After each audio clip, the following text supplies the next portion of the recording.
오늘 이사야서 18장 1절부터 19장 15절 말씀, 열광을 향한 하나님의 심판의 메시지가 나오는 그 내용 계속 이어지는 곳에 있죠. 오늘 대상은 구스와 애굽이 나옵니다.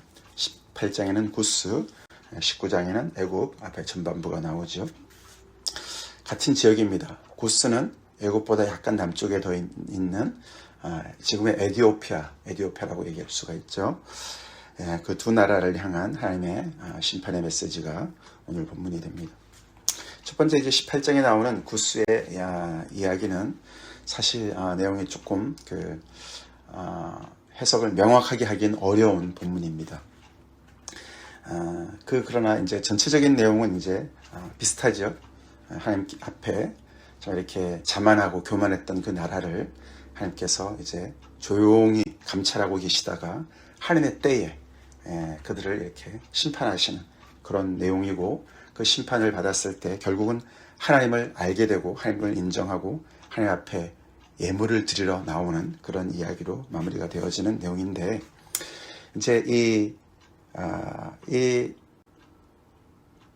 2절 특별히 갈대 배를 물에 띄우고 그 사자를 수로로 보내며 이르기를 민첩한 사절들아 너희는 강들이 흘러 나누인 나라로 가되. 이들이 이제 과연 누구냐? 이 민첩한 사절들을 이제 문맥으로 봐서는 구스 나라가 사절단을 보내는 것 같습니다. 그렇죠? 그래서 어떤 이제 그 성경학자들마다 나뉘어요. 그래서 이 구스 나라가 어려움에 처하니까 이제 아수르 제국의 그런 그 압력으로 인해서 그 압력이 밑에까지 미치니까 이 구스 제국이, 구스 나라가 주변의 나라들한테 이렇게 많이 이제 그 동맹을 맺자고 손을 이제 벌리는 것으로 해석을 합니다. 그런 역사적인 그런 배경도 있다고 그래요. 이들이 이제 그 강 곁에 사니까 이제 갈대 배를 띄우고 그들의 사절단들이 굉장히 이제 신속하게 그런 어떤 외교적인 그 문제를 해결하기 위해서 그렇게 한다. 그러면서 이제 거기까지는 좋은데, 강들이 흘러 나누인 나라로 가되, 이 강들이 흘러 나누인 나라가 어디냐? 여기에 대해서 이제 해석이 분분해집니다. 유다다, 이스라엘이다. 사실 이스라엘로 보낸 것 같은데 이스라엘 나라는 그런 나라가 아니잖아요, 그렇죠? 그리고 그 나라의 백성은 장대하고 준수한 백성이거든요. 시초부터 두려움이 되며 강성하여 대적을 밟는 백성. 이게 과연 누구냐 이거죠. 그래서 이 앞에 이 전체적인 문맥보다 이 대상이 누구냐에 초점을 맞춰서 이것은 구스 사람들이다. 에디오피아, 애굽의 쪽에 있는 사람들이다. 그래서 시초부터 두려움이 됐던 것이 애굽 사람들 아닙니까? 그렇죠? 구스는 애굽과 가까워 있으니까 그들이다. 그래서 이것은 오히려 이스라엘이 사자를 이 나라에 보냈고, 이 구스 나라가 거기에 맞춰서 또 다시 어떤 그 답을 하는 그런 것으로 이제 해석을 하는 경우도 있습니다. 아니면은 아예 다르게 이 구스의 나라의 이 사절들을 이 받아들인 애굽이 너네는 너네 나라로 다시 돌아가라, 그렇게 얘기하는 것으로 해석을 합니다. 백성에게로 가라는 것을 돌아가라라고 해석을 하기도 합니다. 어렵죠? 근데 이 구스가 결국은 이제 하여튼 도움을 요청하는 것은 이제 맞는 것 같고, 그리고 전체적인 문맥에서 또 다시 한번 이 뒤에 강들이 흘러 나누인 나라의 장대하고 준수한 백성이 또 나오잖아요. 그렇죠? 뒤에 7절에 결국 그들이 이 예물을 드리는 걸 봤을 때 이 나라가 구스가 맞다라고 해석을 하는 것이 앞뒤로 봤을 때 좀 더 일리가 있다라고 보여집니다. 자, 그렇게 해서 결국은 이 구스가 뭔가 자기들의 어떤 그런 외교수를 통해서 이 문제를 해결하려고 그러고, 결국은 또 자기들의 어떤 그런 자고함도 어느 정도 있는 상황인데, 3절에서 하나님께서 그들을 향해서 간접적으로 얘기를 하십니다. 처음에 구스로 시작했는데 3절에는 세상의 모든 거민, 지상에 사는 너희여, 온 세계를 향해서 말씀을 하세요. 그러면서 산들 위에 기치가 세워지거든. 기치는 깃발이라고 그랬죠. 하나님의 어떤 깃발이에요. 하나님께서 어떤 정말 그런 능력을 행하시는, 군사를 모으시는 만군의 여호와의 어떤 그런 깃발입니다. 그래서 하나님께서 뭔가를 시작하시는 것이죠. 그럴 때가 올 텐데 너희는 그것을 보고서 나팔을 불고 그것을 듣거든 너희는 들어라. 너희는 조용히 보고 들어라. 다시 말해서 여기서 너네가 이렇게 분주하게 왔다 갔다 하지만 결국 결정권은 나한테 있고 내가 이제 시행을 할 것이다. 내가 일을 할 것이다. 라고 하나님께서 선언을 하고 계시는 것 같습니다. 그러시면서 여호와께서 무엇을 하시는지가 4절부터 나오는데 나의 처소에서 조용히 감찰하고 있다. 하나님께서 가만히 계시는 것 같지만 안 계시는 것 같을 정도로 조용하시지만 그러나 하나님께서 당신의 처소에서 조용히 감찰하고 계시다. 지금 전체를 보고 계시는 거죠. 그 모습이 비유로 쬐이는 일광 같고 요즘에 여름에 정말 너무나 정말 뜨거운 그 태양 아래서 그렇죠? 더운 때 아닙니까? 한국도 요즘에 막 40도를 계속 웃도는 그런 정말 이례적인 그런 일들이 계속 벌어지고 있습니다. 그런데 그런 쪼이는 일광 같고 햇빛이 쫙 쪼이는데 소리가 없잖아요. 그렇죠? 소리가 없어요. 근데 너무너무 뜨거워요. 그 일광을 피할 데가 없어요. 그런 상태죠. 그렇죠? 그리고 가을 더위에 운무 같도다. 가을 더위에 정말 이렇게 해서 그 운무, 그런 안개 같은 쫙 끼어있는 아무런 말 없지만 조용히 있지만은 모든 것에 그냥 이 상황을 딱 잡고 있는 그런 정말 이렇게 모든 것을 다 다스리는 어떤 그런 표현이죠. 그러고 있는데 내가 때가 되면 그때가 추수하기 전입니다. 꽃이 떨어지고 포도가 맺혀 익어갈 그때쯤에 추수하기 바로 직전에 내가 낫으로 하나님께서 말씀하시는 것이죠. 낫으로 그 연한 가지를 그 펴진 가지를 베고 찍어버릴 것이다. 그렇게 하나님의 심판이 갑자기 임합니다. 이 연한 가지, 퍼진 가지가 누구냐? 결국 이제 구스를 향한 심판의 메시지니까 슬프다 그렇게 시작하지 않았습니까? 결국 이제 구스를 향한 이야기다는 것이죠. 그렇게 해서 그들을 산의 독수리들과 땅의 짐승들에게 먹잇감으로 준다는 거예요. 그래서 그 독수리와 그 짐승들이 여름을 지내고 겨울을 지내게 할 것이다. 그런 엄청난 그런 무서운 이야기로 구스를 심판하시는 하나님의 메시지입니다. 그래서 결국 그 결론이 7절에 나오는데 그 백성들이 이제는 사절단을 보내긴 보내는데 앞에는 민첩한 사절단으로 정말 어떻게 보면 의기양양하고 뭔가 아직도 자기들이 뭔가 할 수 있을 것 같고 그래서 뭔가 협상을 위해서 사절단을 보냈는데 7절에는 이제는 여호와께 드릴 예물을 가지고 시온산에 이를 것이다.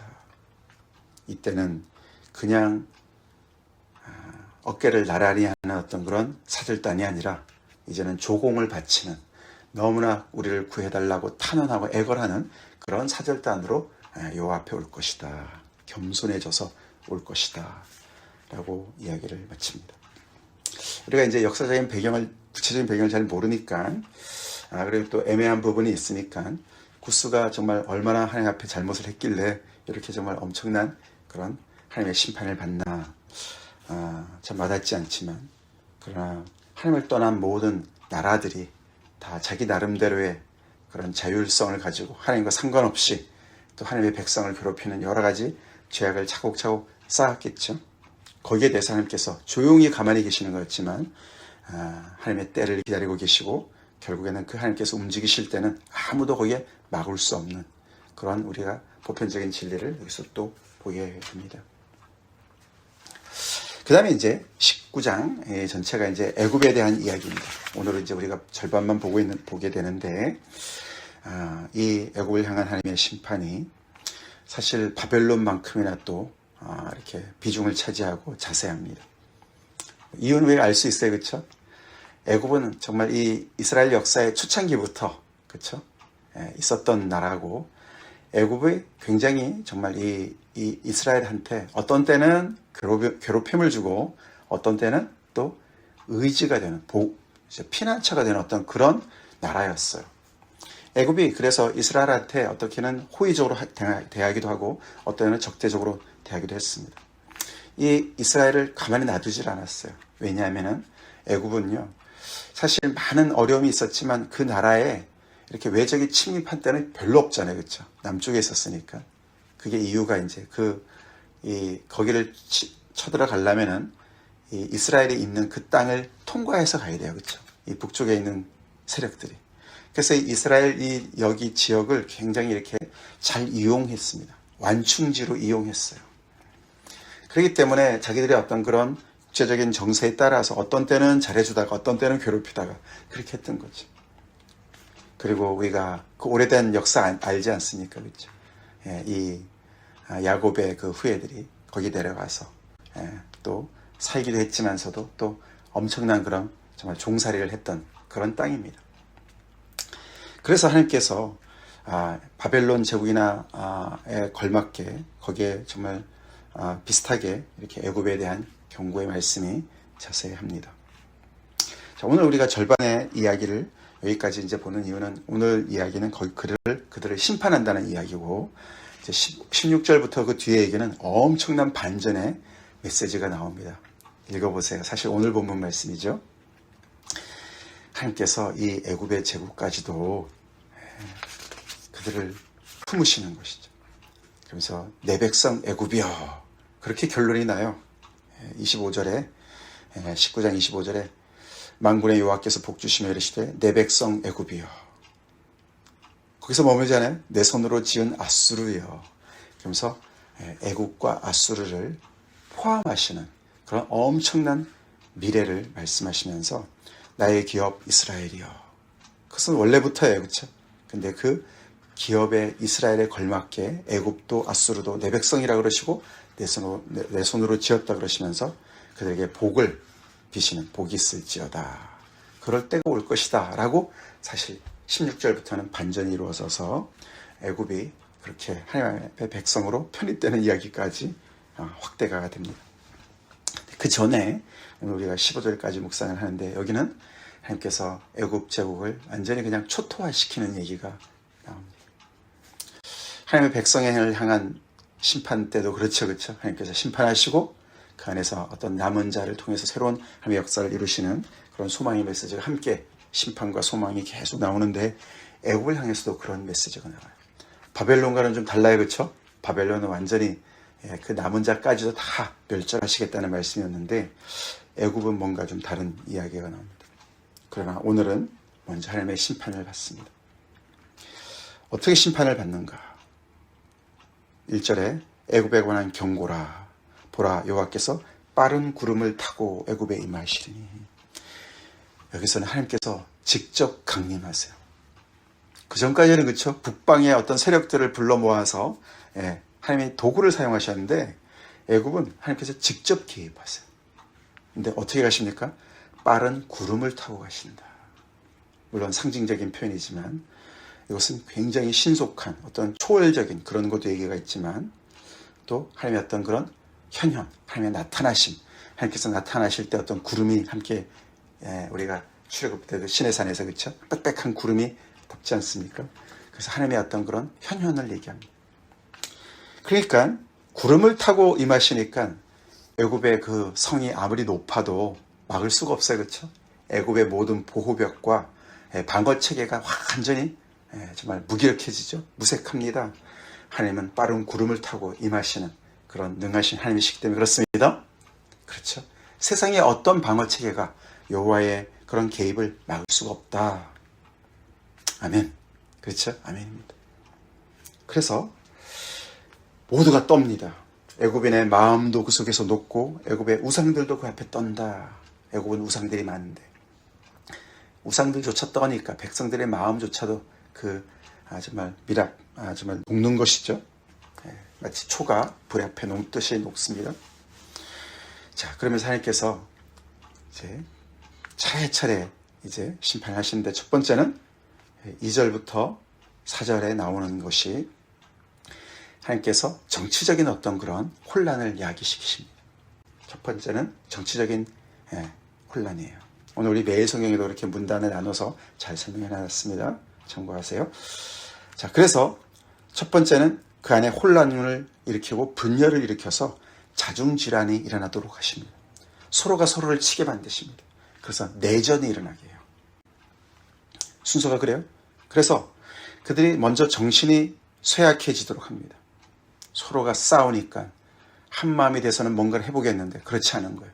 그래서 그들의 정신이 쇠약해진 다음에 하나님께서 그들의 계획을 깨뜨릴 것이다. 그렇게 말씀하십니다. 사실 이 첫 번째 이 4절까지 하나님의 이 심판에 중요한 동사가 3개가 나오는데 첫 번째 2절에 내가 애굽인을 격동하여 하나님께서 격동하신다. 이렇게 그냥 막 그냥 휘저어서 그냥 아주 이렇게 소용돌이를 만들겠다 그런 뜻이죠. 격동시킨다. 두 번째 그 동사는 3절에 나오는데 그의 계획을 내가 깨뜨릴 것이다. 하나님께서 그들의 계획을 깨뜨리실 것이다.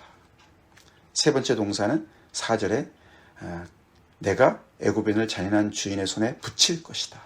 내가 붙일 것이다. 하나님께서 격동시키시고 깨뜨리시고 계획을 무산시키시고 그들을 더 강한 잔인한 주인의 손에 붙일 것이다. 그렇게 그들의 정치적인 모든 그런 혼란으로 야기가 되어서 그들 안에서도 정신이 혼미해질 뿐만 아니라 그들의 계획까지 다 무산되어집니다. 사실 애굽 그러면은 굉장한 지혜의 나라 아닙니까? 그렇죠? 오늘날에도 많은 유물이 남아있지 않습니까? 그들이 차곡차곡 쌓았던 그 모든 계획, 그 지혜를 기반한 계획이 얼마나 대단했겠습니까? 근데 그 모든 것을 하나님께서 무색하게 다 깨뜨려 버릴 것이다 라고 말씀하십니다. 그러니까 이들이 정말로 정신이 없어요. 그렇죠? 좀 더 이성적으로 판단하고 더 신중하게 판단해야 되는데 그러지 않고 그들에게 답을 줄 수 없는 우상들과 마술사와 신접한 자와 요술객한테 물어봅니다. 그래서 완전히 이들은 아무런 생각도 할 수 없는, 계획도 할 수 없는 속수무책 상태로 빠지게 되고 하나님은 그들보다 더 잔인한 주인의 손에 포악한 왕에 그들을 넘길 것이다 라고 말씀하고 계시죠. 바로가 포악한 왕의 대표 명사 아닙니까? 그렇죠? 대명사예요. 근데 그들보다 더 포악한 그런 사람한테 붙일 것이다. 그들이 행한 것을 그대로 되받아 그들이 괴롭힘을 당할 것을 심판으로 하나님께서 말씀하시죠. 우리가 이제 이 이사야 선지자의 어떤 그런 때를 8세기 말경, BC 8세기 말경으로 생각해 볼 때, 가끔씩 이제 그 아수르 제국이 점점들이 팽창해서 결국은 애굽을 침범하기도 합니다. 그때를 얘기하시는 건가? 그런 생각을 우리가 해보게 됩니다. 자, 그렇게 되니까 이제 5절부터 10절까지 다른 측면에서 하나님의 심판이 또 임하는데 이것은 경제적인 파탄을 하나님께서 또 야기시키시는 거예요. 정치적으로 혼란하고 내전이 일어나니까 경제력도 뭐 당연히 무너지겠죠. 근데 그것을 하나님께서 어떻게 표현하십니까? 그것이 그냥 전쟁이 일어나서 그렇게 됐다는 것이 아니라 하나님께서 그렇게 만드시는 거죠. 그리고 경제력도 하나님께서 손을 쓰셔서 강들이 다 마르게 악취가 나게 특별히 강 중에서 가장 중요한 그들의 생명줄이자 젖줄인 나일강까지도 다 그렇게 만들어 버리시겠다. 다 말라버리겠다. 그래서 언덕의 추장과 곡식밭이 다 함께 말라버리게 하실 것이다. 사실 나일강은 엄청나게 큰 강이니까 그런 생각을 안 했을 것이고 사실 심지어 이 바로 왕은 나일강이 자기 거라고 얘기를 했어요. 그래서 나일강이 있는 한 우리는 괜찮아 그렇게 자만했어요. 이들의 그 의지는 버팀목은 나일강이었어요. 우리가 에스겔서 29장 3절에 보면 이런 말씀이 나옵니다. 너는 말하여 이르기를 주 여호와께서 이같이 말씀하시되 애굽의 바로 왕이여 내가 너를 대적하노라. 너는 자기의 강들 가운데 누운 큰 악어라. 바로 왕을, 포악한 왕을 강에 누워있는 큰 악어로 비유합니다. 스스로 이르기를, 악어가 스스로 얘기합니다. 나의 이 강은 내 것이라. 나의 강이 내 거라고 얘기를 해요.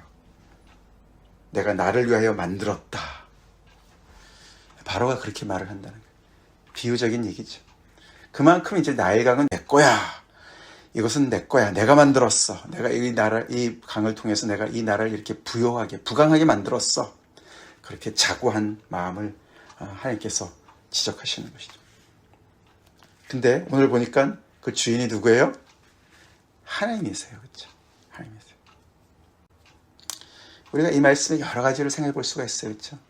우리가 스스로 개척했다고 그러고 그것으로 내가 자수성가해서 내가 인생 나는 성공했어. 이건 내 거야. 하고 하는 것들 얼마나 많이 있습니까? 그렇죠? 비즈니스가 그럴 수 있고 공부한 사람들은 학위가 그럴 수 있고 그렇죠? 여러 가지 내 인생이 내가 수고해서 일군 모든 것들이 다 내 거라고 생각을 합니다. 근데 하나님이 그래? 이러고 나타나시면 그것을 가져가시면 사실은 누가 주인인지가 밝혀지죠. 어리석은 부자의 비유가 생각나요. 그렇죠?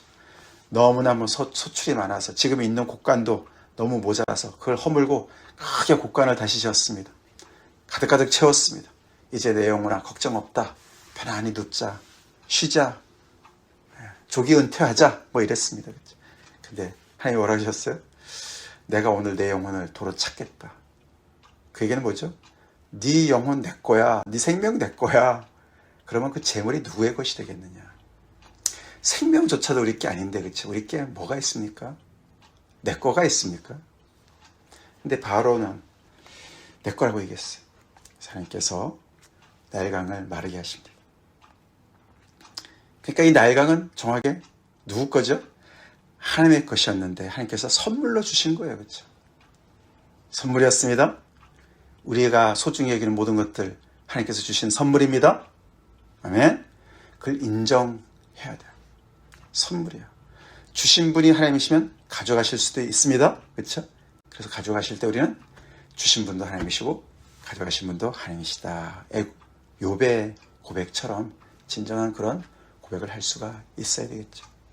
어렵지만 그게 사실이죠. 자, 그렇게 나일강에 문제가 생기니까 그 밑에 보니까 8절 9절에 그런 그 어부들이 그렇죠. 어업이 중단이 됩니다.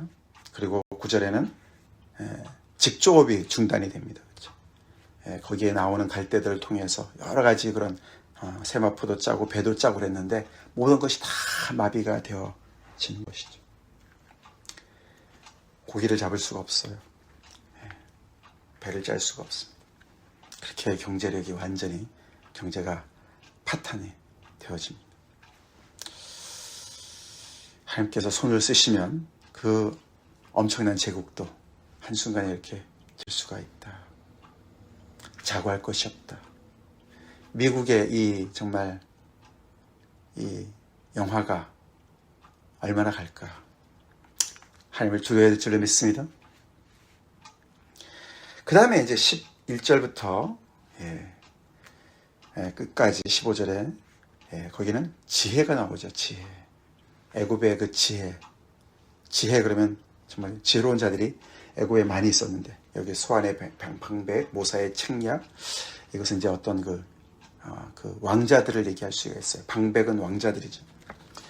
그래서 정말 이들이 다 지혜로워서 항상 바로한테 너무나 그런 조언을 하고 그랬었는데 이제 그게 다 이제 말라버린 것이죠. 이유가 뭡니까? 12절에 나오죠. 너의 지혜로운 자가 어디 있느냐?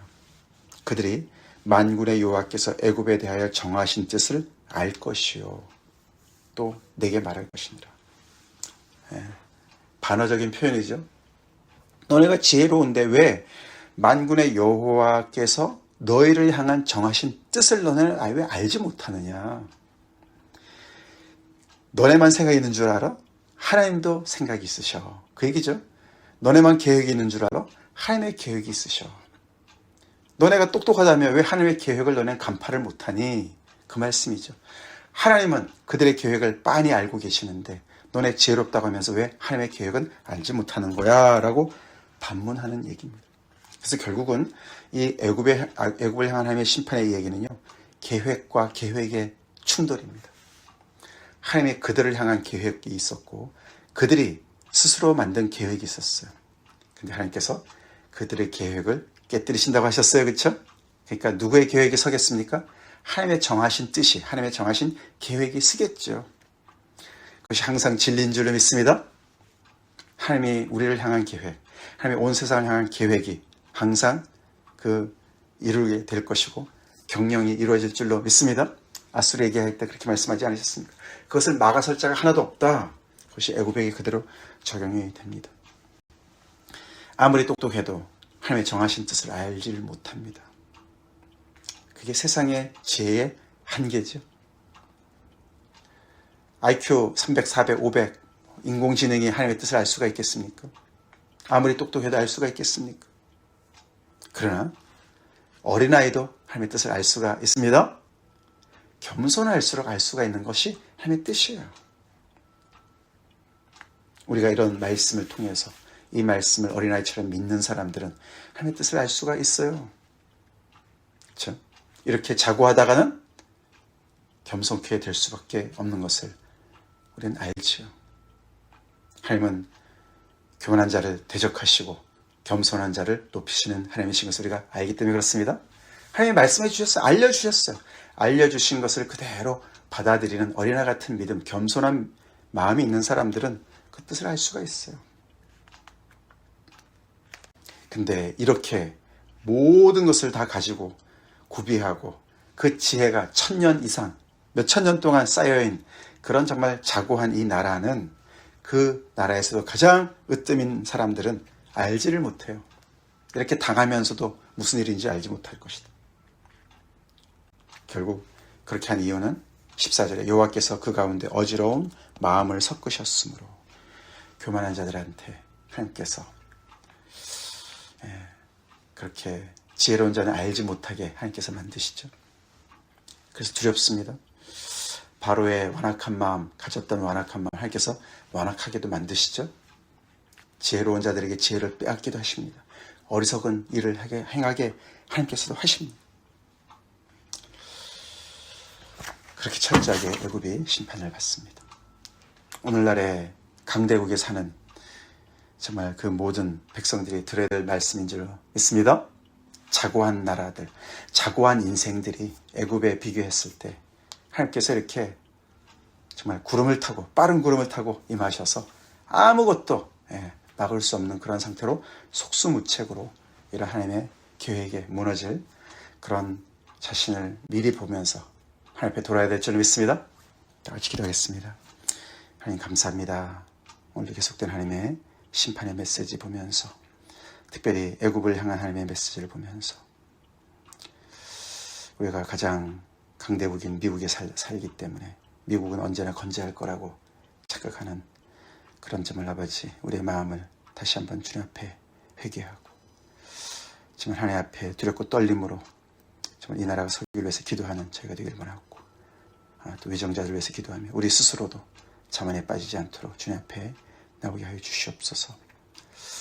하나님의 뜻이 항상 이루어지는 것을 저희가 알고 우리 뜻을 앞세우지 않게 도와주시고 하나님께서 주신 선물 낡은 것 같은 그런 것들을 내 것이라고 아버지 하나님 정말 그것으로 인해서 교만의 근거로 삼는 저희가 되지 않게 도와주시고 하나님의 선물로 늘 인정하며 영광을 주님께 돌리며 주님께 감사하며 주님께 또 아버지 나아가는 저희가 되게 하여 주시옵소서. 예수님 이름 받들어 간절히 기도를 올리옵나이다. 아멘.